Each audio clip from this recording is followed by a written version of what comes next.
Welcome to the programme. I'm Tara Mills. The Irish government has announced hundreds of millions of pounds to fund a series of cross-border projects. It's part of its Shared Island Investment Fund.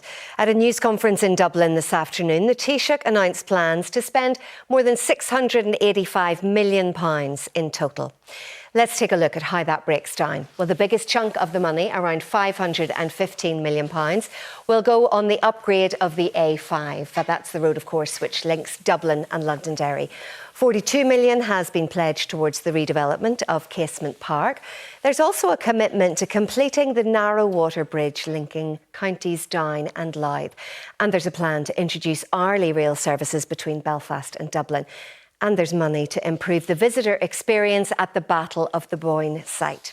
We'll hear from the Taoiseach shortly and look in more detail at some of those plans. But first, here's our Dublin reporter, Aoife Moore. Positivity is in the air in Dublin.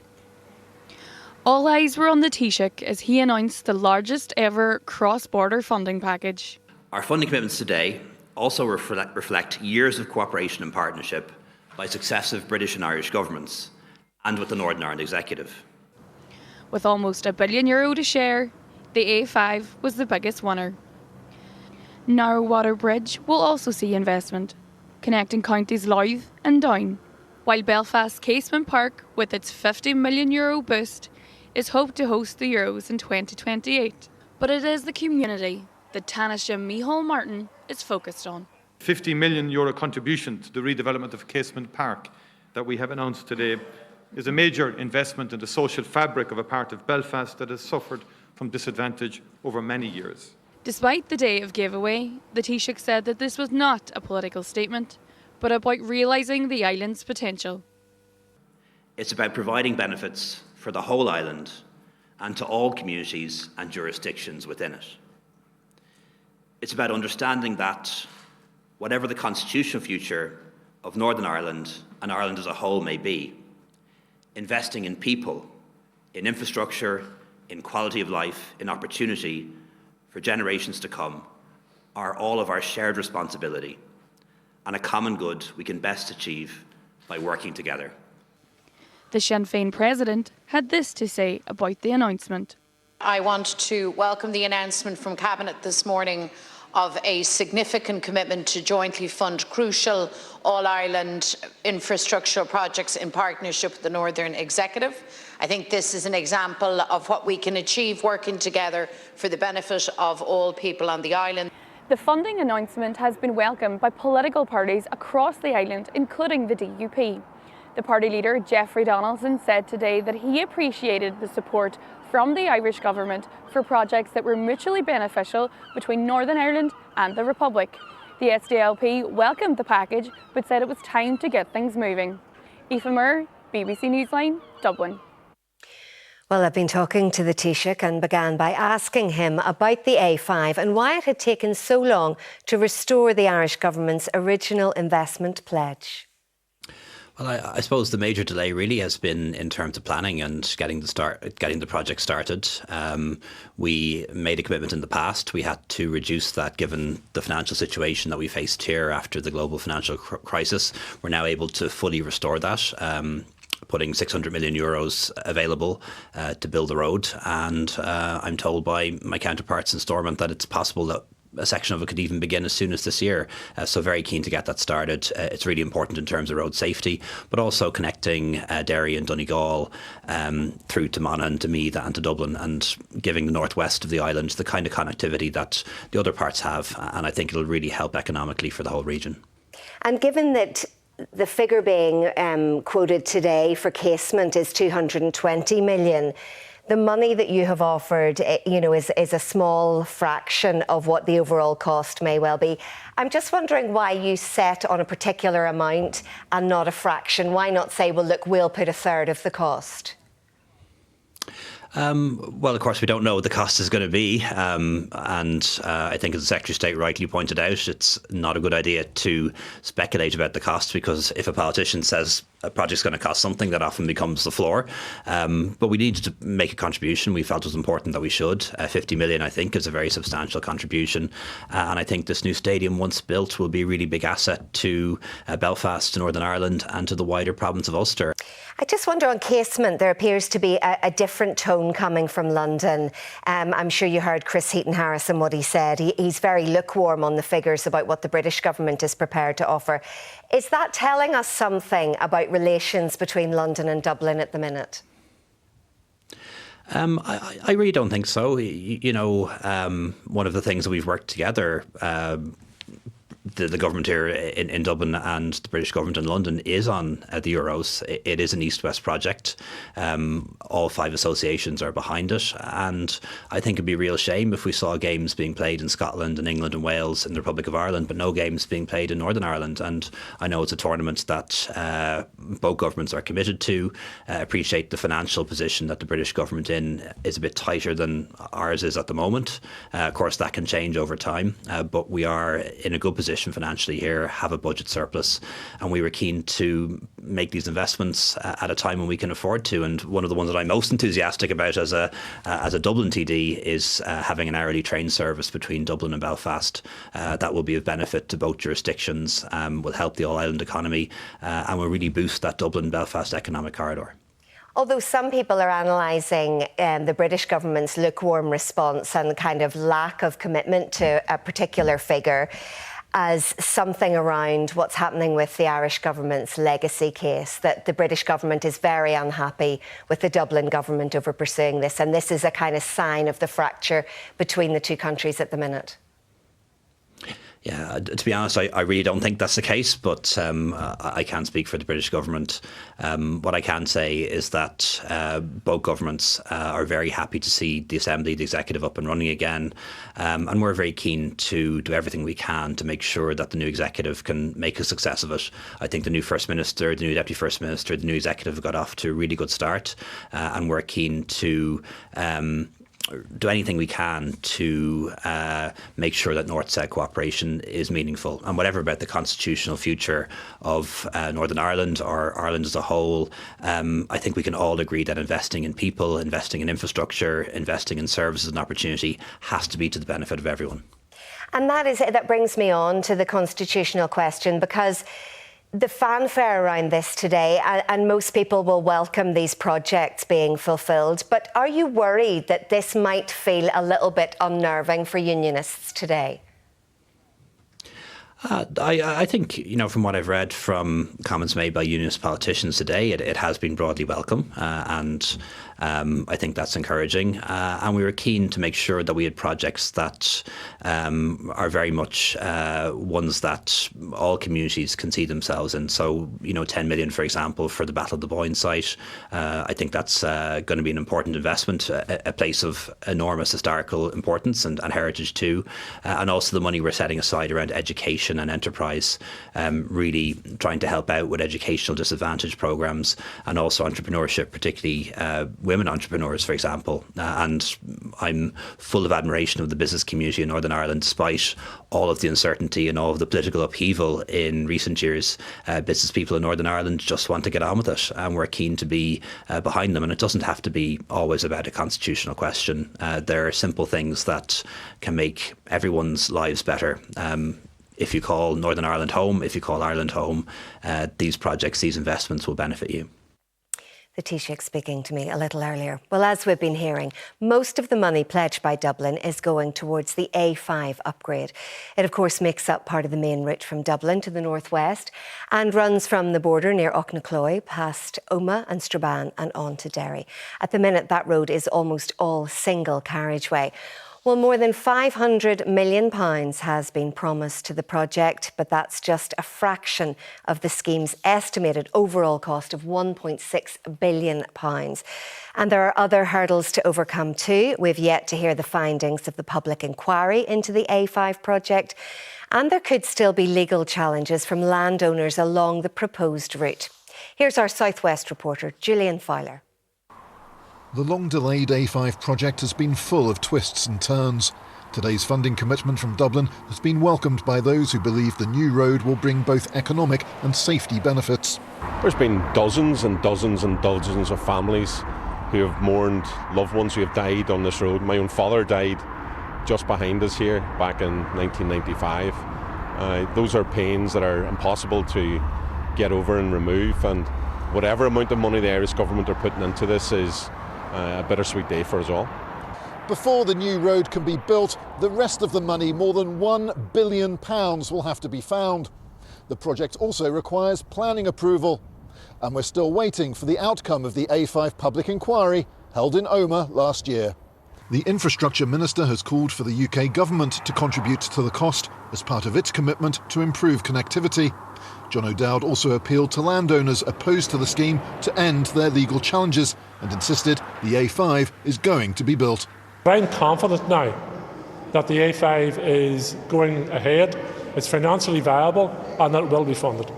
In towns along the route, businesses hope the road upgrade will boost the economy. From an economic point of view, it is fantastic, as improved connectivity in the northwest means a lot for towns like Strabane.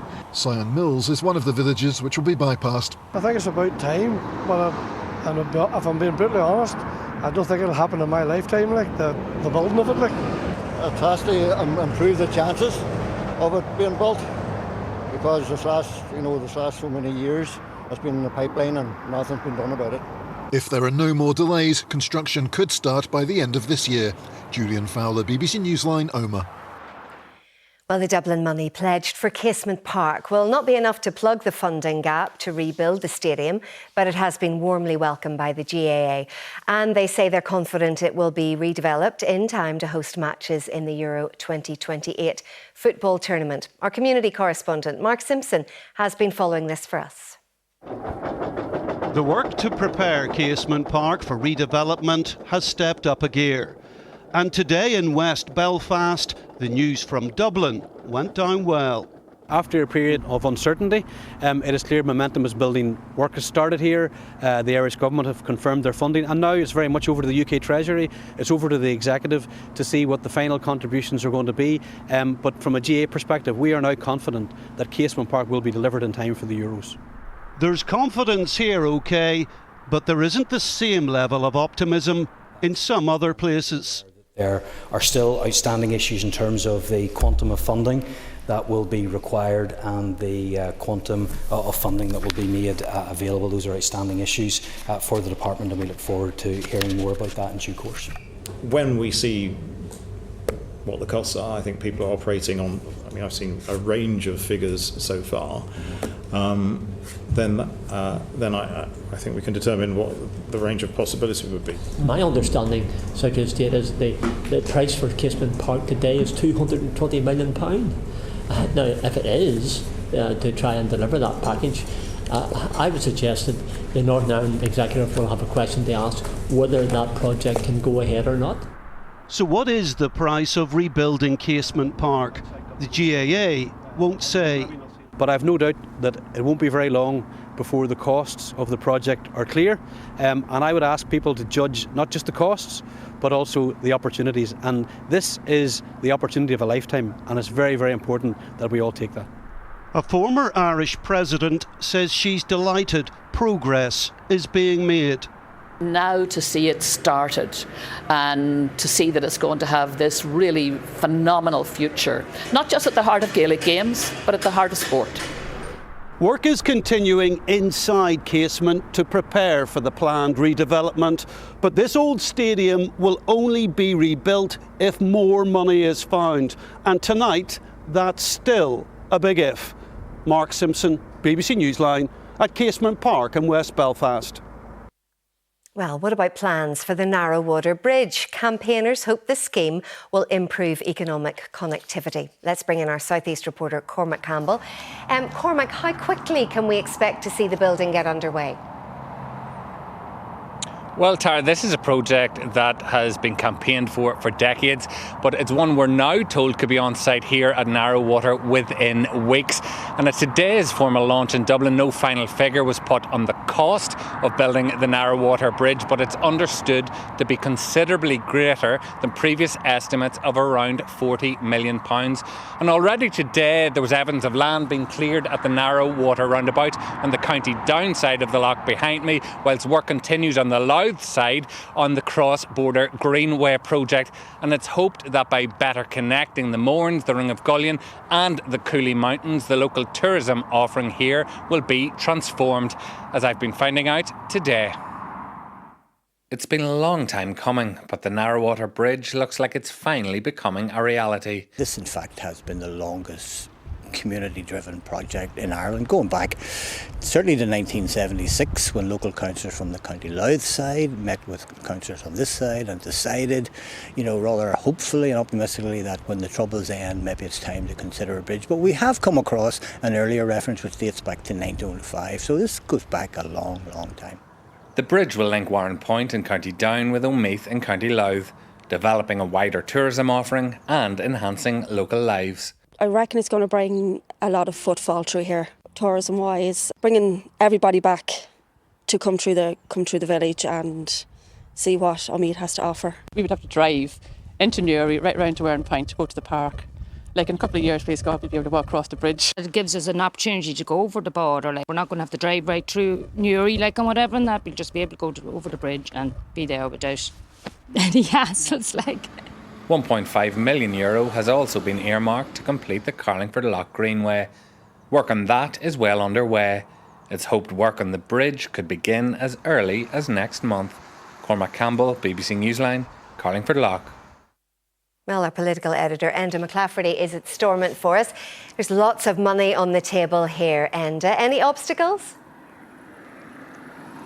Well, Tara, there are always obstacles when you're dealing with infrastructure projects on this scale, with funding streams coming from Dublin, London and indeed Belfast. We've already heard about the complications linked to the A5 in the programme. Let's focus now on the Casement Park redevelopment and that pressing deadline, of course, of the Euro 2028 Championship coming down the line. We've been hearing figures today about the total cost, nothing official yet, of somewhere between 220 million and 300 million pounds. Now, the money from the Irish government, together with the money from the executive, is unlikely to make half of that, essentially. So there is going to be a significant hole to plug. And the government has been making it very clear over the past number of days that that could present a big problem. Now, two things could be at play here. The government might well be playing hardball to squeeze more money from the GAA or indeed the Irish government, or the government might well be preparing the ground, Tara, to simply say at the end of this that the sums don't add up, that there's too much taxpayer money being required to finish this project out. Now, the moment of truth we expect will come pretty soon, because we do know that UEFA officials are due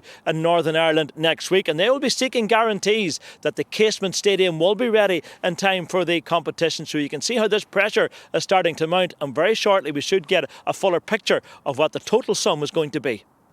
And what about Leo Varadkar then? What does he have to gain out of all of this? Well, financially, Tara, this is a pretty easy decision for the Irish government. It's running a massive surplus right now and is totally committed, of course, to its Shared Island initiative. Politically, too, it's a good move, because we know the Dublin government was stung by the decision by London to remove that all-island economic reference, of course, in the post-Brexit legislation, something that was demanded by the DUP. And I think today we got an illustration of Dublin's response to that with all this money. And also today, Tara, we had the Republic's Finance Minister, Michael McGrath, standing shoulder to shoulder with Sinn Féin's Finance Minister here at Stormont behind us. So it's pretty clear that they're sending out the message collectively that the all-island economy is alive and well, despite what London is now trying to do. And I think we can expect more of that in the days and weeks ahead. What about the cash injection, though? Do you think it will help ease the tensions between London and Dublin? Well, I don't think that's going away anytime soon, Tara, because we do know there's going to be developments, for instance, on the Omagh bomb inquiry front in the coming days, and that will be another opportunity, we believe, for London to try to put pressure on the Dublin government to say what is it going to do in terms of a separate inquiry, and maybe how much of a role is it going to play in the Omagh bomb inquiry. And that's another pressure point coming out over legacy, and there's no sign that those tensions are going to ease anytime soon. And at Stormont, thanks very much. Now, in some of today's other news now, a trial has been shown CCTV footage of men leaving the country after a man was murdered. Ian Ogle, who was 45, died after being assaulted and stabbed beside his home in East Belfast in 2019. 5 people have been charged with murder. 2 men have already pleaded guilty. The remaining 3 are currently on trial. Kevin Sharkey reports. Departures from the ferry terminal in Larne and Dublin Airport featured in evidence at the trial today. The 3 defendants, Alan Bo Irvine, seen here with his face covered, Glenn Rainey and Robert Spears, deny murdering Ian Ogle. CCTV evidence has been featuring prominently in the trial here at the Crown Court, much of it from in and around East Belfast. But today footage was provided from well beyond Belfast, from the ferry terminal in Larne and Dublin Airport, both on the day after Ian Ogle was murdered. The prosecution alleges that one of the defendants, Alan Bo Irvine, travelled with a friend to Scotland by ferry from Larne the day after Ian Ogle was murdered. And on the same day, according to the Crown case, another one of the defendants, Glenn Rainey, took a flight from Dublin Airport to Thailand via Moscow. Prosecutors say he was joined on the flight by a man who has already pleaded guilty to the murder. The trial of Robert Spears, Glenn Rainey and Alan Bo Irvine resumes tomorrow. Kevin Sharkey, BBC Newsline. Now, time for sport.